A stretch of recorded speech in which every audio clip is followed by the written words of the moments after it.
ભારતી. તમારું બધાનું સ્વાગત છે મારી યુટ્યુબ ચેનલ ઉપર.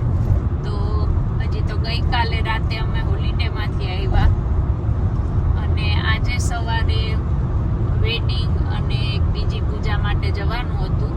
તો વેડિંગમાં તો મારી એટલી કંઈ જરૂર હતી નહીં, મારી હાજરી ન હોત તોય લગ્ન તો થઈ જ જાત. પણ જે બીજી જગ્યાએ જવાનું છે એ બહુ ક્લોઝ ફેમિલી છે અને જ્યારથી મારા પતિદેવ આ કન્ટ્રીમાં આવ્યા છે 11 વર્ષથી, એ લોકોના ઘરે ગમે તે હોય મારા હસબન્ડ જ પૂજા બધું કરવા જતા હોય છે, એટલે બહુ ક્લોઝ ફેમિલી છે. તો એમને ત્યાં જવું પડે એમ હતું, એટલે મહેશ્વર ને હું થાક્યા હતા તો ખરી હોલિડેમાંથી, પણ તોય આવ્યા. આજે જે લગ્નમાં ગયા હતા એ છોકરો ધોળિયો હતો અહીંયાનો અને છોકરી આપણી ઇન્ડિયન હતી. પણ એક મેં જોયું, એ લોકો બધા જાને એ લોકો જ હતા બધા અહીંયાના. તો આપણું કલ્ચર એને ખબર ન હોવા છતાંય આપણા ટ્રેડિશનલ કપડાં એ લોકો પહેરીને આવ્યા હતા, સાડી ને ચણિયા ચોરીને. બિચારાને પહેરતા ના આવડે તો એ લોકો એવા સરસ તૈયાર થઈને આવ્યા હતા. આપણને પ્રાઉડ ફીલ થાય કે એ લોકો આપણું કંઈ સમજતા નથી તો એ કેટલું રિસ્પેક્ટ આપે. અને હાથ જોડીને બેઠા હતા અને આખી પૂજામાં જરાય અવાજ કર્યા વગરનું એણે સાંભળ્યું. આપણા હજી વાતો કરતા હતા પણ એટલા શાંતિથી રિસ્પેક્ટથી બધું સાંભળતા હતા અને બધું આપણી રીતિ રિવાજ ફોલો કરીને બધું સરસના લગ્નમાં ધ્યાન દેતા હતા. તો જોઈને બહુ આનંદ થયો અને હવે અમે નીકળી ગયા છે.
मैं बात करता हूँ.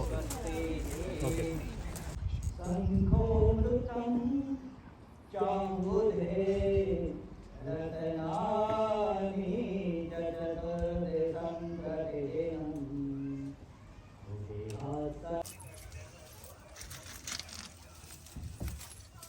पक पक के गिरता रहता है, ब्रूनो खाता रहता है. वो खाता है? हाँ.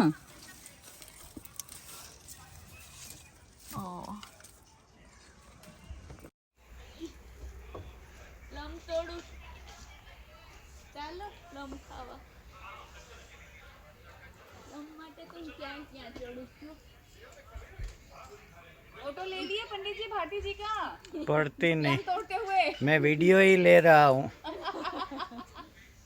ભગવાન, ચાલો પ્લમ ખાવા બધા. વડવાંગડી બની હું.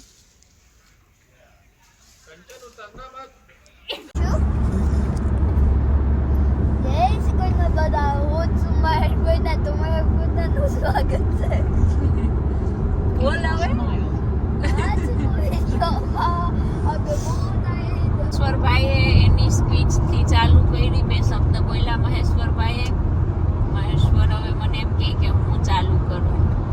હા, તો મેં અત્યારે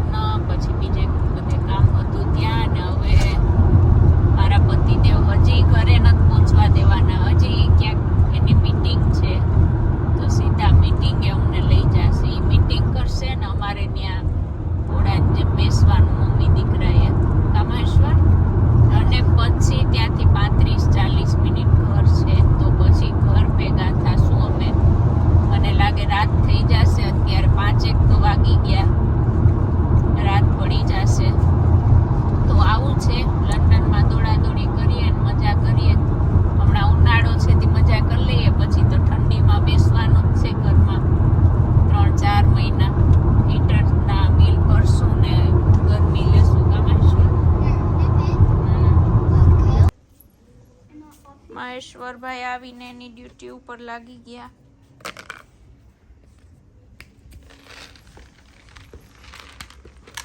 મહેશ્વર તને જોઈને ખુશ થઈ ગયા. તારા વગર એને કોઈ આપતું નહીં હોય કા? બહુ દિવસથી નો ખાધા. દાદાએ આપ્યું તું સવારે એમ કે જાનકી.